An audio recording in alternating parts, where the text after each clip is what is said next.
Welcome students to the world of business studies.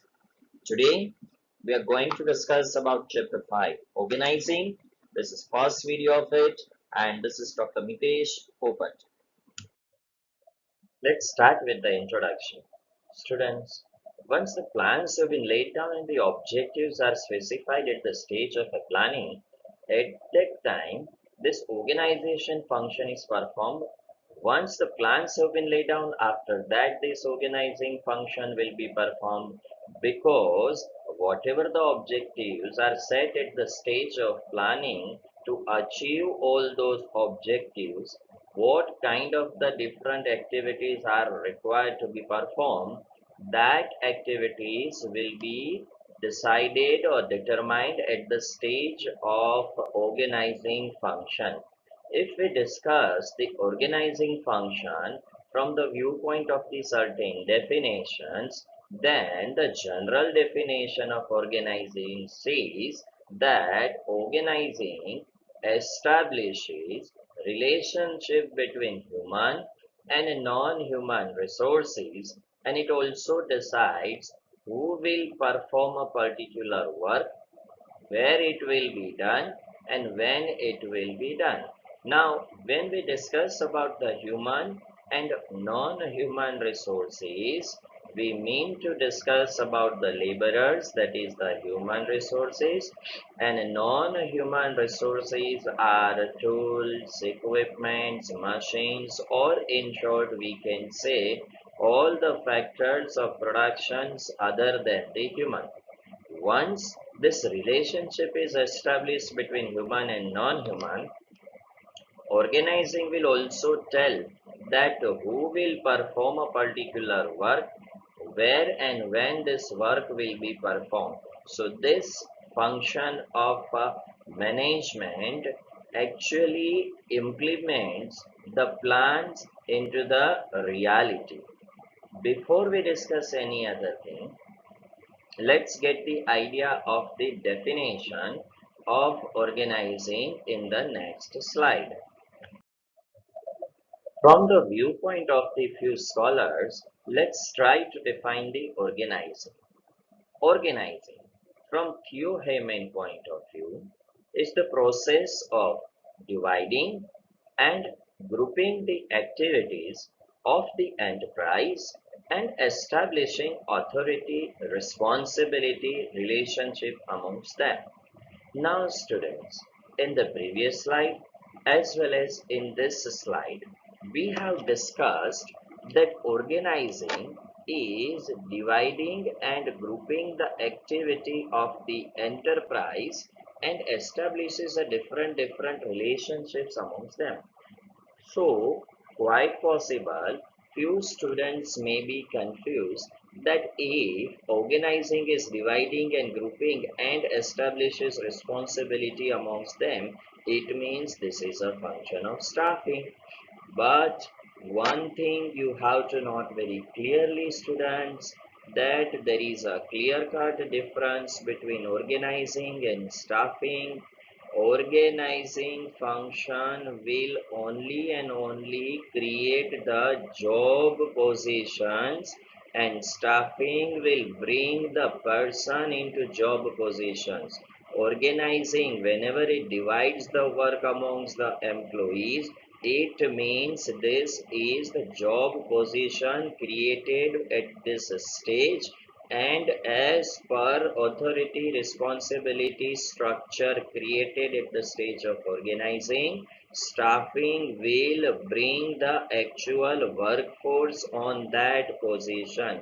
If we take the example that at the stage of planning, if we have decided that we will start one CBSE school in the heart of the city, then this organizing will create the physical and non-physical structure for the CBSE school. It will provide you the classrooms, it will provide you the laboratories, the libraries, the chamber of the principal, chamber of the vice principal, different departmental heads, a staff room. This all facilities will be established at the stage of organizing, as well as it will also create the job position that we need this many teachers to teach in commerce, this many teachers to teach in science and humanities, and for this many teachers we need one HOD. For all these HODs we need one coordinator. For different academic blocks we need the academic in charges. To control the academic in charges, we need the headmasters. To run the school very smoothly, we need the vice principal.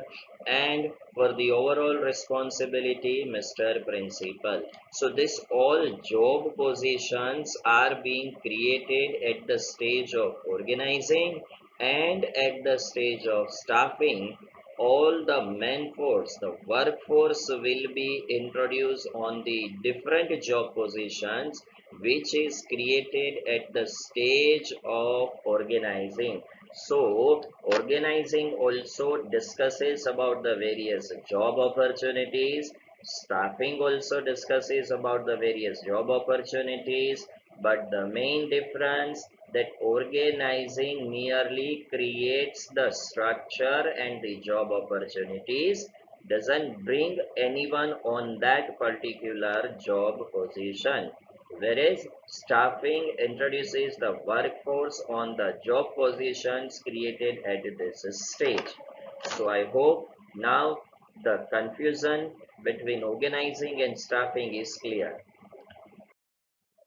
Let's discuss about one of the most important question of this chapter, that is organizing process. Organizing process, there are only four steps and can be explained as follows. First one, identification and division of work. Second, departmentalization, that is grouping of a similar work. Next one, that is assignment of duty. And the final one, that is establishing reporting relationship. Students, as this is a process, so sequence does matter.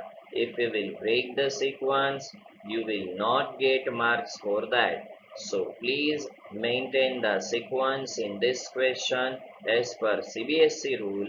Wherever there are the process, you cannot change the sequences of the headings in the answers.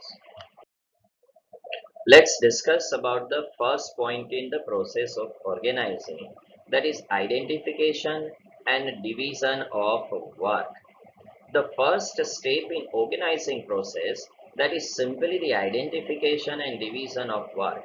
Whatever the objective, we have said at the stage of planning to achieve that objective, whatever the activities should be performed, all those activities will be identified at this stage of a process of organizing.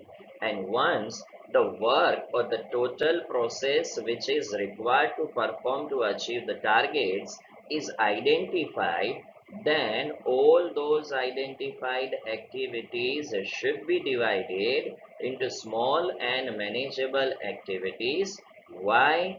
If we divide the work or total work into the small and manageable activities, then the duplication of efforts and wastage of resources can be avoided. Otherwise, the same work will be performed by the two different employees, or quite possible that work will not be performed at all as the work was not assigned to any employee. So the first step, that is identification and division of work. If we take one example, that at the stage of planning, if we have decided to open a new CBSE school, then organizing will identify different activities which should be performed in any CBSE school.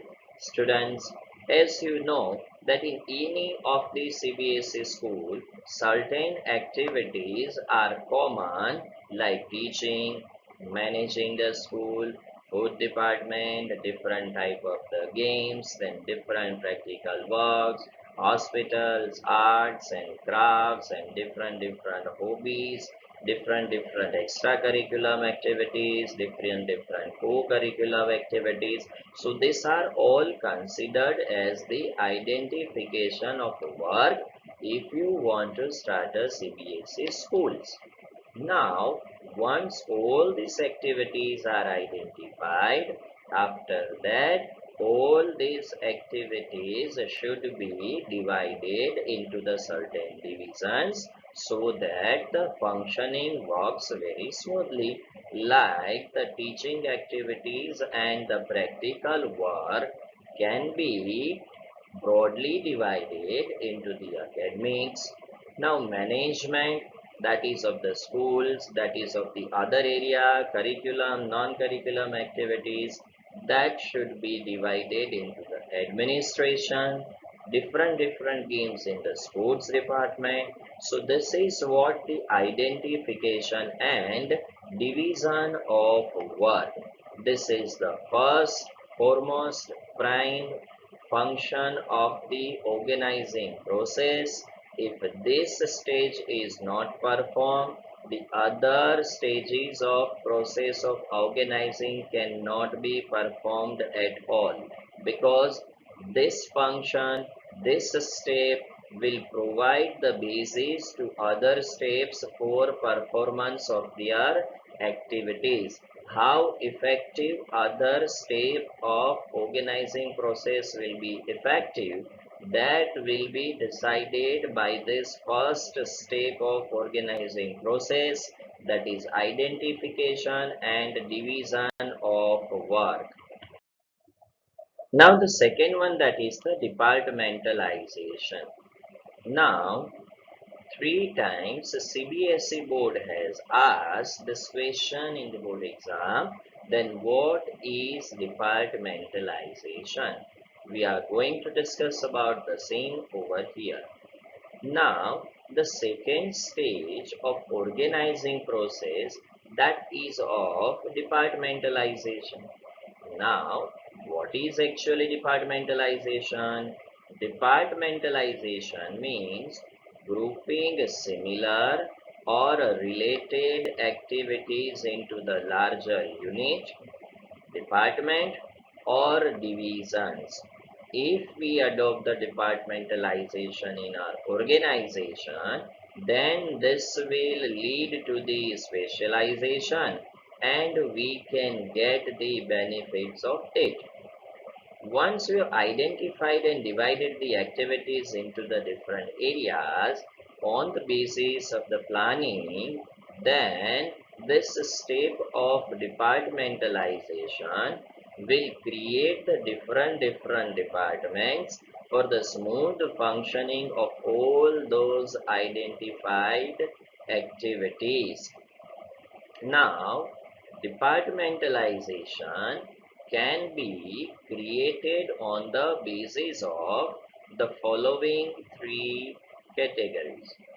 First, on the basis of main functions being performed in an organization, like there are three main functions in each and every industries, that is purchase, production, and marketing. So these are the three main functions. If the organization is divided on the basis of the main functions being performed, then it is considered as a functional organization. Second one, that is product. If the company creates the departments on the basis of main products being produced in the organization, then it is considered as production basis departmentalization. If we take example, then if an organization produces more than a separate product line, that is, organization is in the field of automobile, in the field of cosmetics, in the field of footwears, then if the company has created divisions on the basis of this main products being produced, then it is considered as a production based departmentalization. Next one and the final one, that is a territory or the spatial. Now, if the company has created the departments on the basis of the territory in which they are functioning, then it is considered as a territorial departmentalization. Most of the MNCs, they prefer the combination of a different departmentalization topics, like they may have the departments on the basis of territory, as well as they may have the departments on the basis of products also. Now let's take for example that the example which we have taken, let's continue the same example, that we have identified and divided the activities into the academics. Now over here, under the process of departmentalization, the academics of a school can be further divided into the science, commerce and humanities. Administration can be further divided into back office work, front office work. The sports department can be further divided into games and hobbies. Likewise, there are the other identified and divided activities which can be further classified into the certain divisions. Now, whenever we create any kind of the departmentalization or divisions, one thing should be kept in mind, that unnecessary departmentalization will lead to increase in the cost. So the departmentalization should be created on the basis of the activities which can be managed easily, and it should be created on the basis of the requirement of identified activities. After departmentalization, next activity, that is of assignment of duties. Once again, let me clarify here, this organizing will not bring any workforce into the job position. Organizing will create the job position. Then why there is a need for duties? Because whatever the job positions are created, after that, when we'll bring the workforce, then what actual activities they would be performing, what would be their duties, what would be their roles, they are accountable and responsible to whom, to decide all these things well in advance. This organizing stage will assign the duties to all those who are going to appoint it on the particular job position created at the stage of organizing. So from that point of view, assignment of duty is one of the important step in process of organizing. After grouping various activities into department, then once all the activities are identified, they are divided, grouped under a larger unit, then there is a need to allocate the work to the different employees who are working in their particular department. Like in the previous slide, we have discussed that in academics, the divisions or the departmentalization can be created on the basis of science, commerce, and humanities. Then in each and every departmentalization, there would be the group of employees, and at this stage, this organizing will assign the duties to them. Like in commerce department, there would be accounts teacher, business studies teacher, economics teacher. So this organizing step will tell all those different teachers that you are responsible for the performance of this activity. Like accounts teacher will be responsible to teach accountancy in both the forms, that is 11 and 12. Business studies teacher will do the same, and economics teacher will also teach the economics in both the standards. So under departmentalization, whosoever would be responsible will be appointed will be given certain duties. Now, whenever we assign the duties, then these duties should be assigned on the basis of the experience, knowledge, and qualification of an individual. It means if a particular person has done his master's in business studies, he or she should not be given the responsibility to teach the physics subject or any other subject, as he is not knowledgeable or qualified for that particular subject. So the duties should be assigned on the basis of the experience, knowledge, and qualification of an individual. Let's discuss about the example which we have taken. Let's continue that example. The departments which are created at the stage of departmentalization, that is commerce, science, and humanities. Now at this stage, it's a time to assign the duties in the department, that who will be responsible to teach which subjects, or if we take the example of the sports, then which coach will teach or will give the knowledge about the different games. This is what assignment of duties. Now, the third one, that is establishing a reporting relationship. Now, as you know, students, that in any organization, there would be the group of employees who would be working, and they all would be working to achieve the common goal of the organization.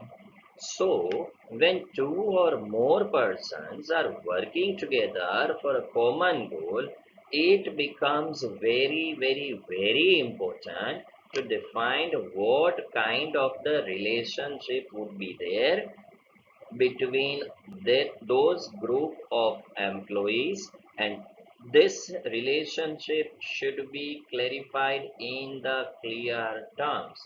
If the work responsibility is divided amongst the everyone on the basis of their qualification, knowledge, and experience, then also there is a need to define who would be the authorized person who can give the command to others, and who would be responsible to take the orders or to complete the task given to them. Then, for this reason, there is a need to establish a clear-cut reporting relationship amongst the employees. Otherwise, this will lead to the problems or chaos or any kind of the ego issues amongst the employees, because all the employees who are working in the organization in the same department would be having the similar qualification, education, and the experience. So, if organizing will not define clearly that which employee can give orders to others, what is the authority of that particular employee, till that there would be always chaos in the organizing. To avoid all this situation, under the process of organizing, this reporting relationship is clarified in the clear terms. So it suggests that simply allocation of duty is not enough. We have to create a particular authority responsibility relationship. So each and every employee will come to know about what kind of the activities they are supposed to perform and who is their boss and to whom they are the responsible or the accountable for the task assigned to them. So authority responsibility relationship is established so that each individual knows from whom she or he has to take the orders and to whom she or he is accountable. Let's continue our example that once we have identified and divide the activities of the schools into the particular teaching department and practical, under departmentalization, we have divided this teaching and practical work into the academics. Then in academics also we have created the departments of science, commerce and humanities. Under the assigning duties stage, we have assigned the duties to the different commerce teachers, and whenever the management assigns a duty to the different commerce teachers in the commerce department, it is necessary for the management that they have to clear cut define that who will be the head of department of the commerce. Why? So that other teachers of the commerce department can take the orders from him and will be responsible to him for the activities of commerce department. If management will not define that who is the head of the department, then all the teachers of commerce department will perform the activities as per their will and wish, and quite possible the department may not function very well. So they should define it. Similarly, this commerce department head is accountable to Mr. Vice Principal, and Mr. Vice Principal is accountable to the Mr. Principal. This is what authority responsibility relationship which is established in the third stage of the process of planning. Let's have a quick summary of the day. Students, today we have discussed about the concept of organizing. We have discussed the definition of organizing, that what exactly organizing is and how organizing is different than the staffing function, because organizing creates the job positions and staffing brings the workforce into that job position. Then we have discussed about the process of organizing. It means how the particular activities will be organized, how it will be grouped into the larger units, what would be the stages and basis for establishing the duties, and finally we have discussed that how the authority and responsibility relationship will be created amongst the employees. Let's discuss about the assignment. And the assignment for today is give concept of organizing. What is departmentalization? What are the benefits of identification and division of work? Which relationship is required to create when more than one persons are working together to achieve a common goal? Explain organizing process in detail. Now it's time to say goodbye. Bye bye. Thank you very much. Stay home, stay safe, and keep learning and complete all your assignments and submit on time.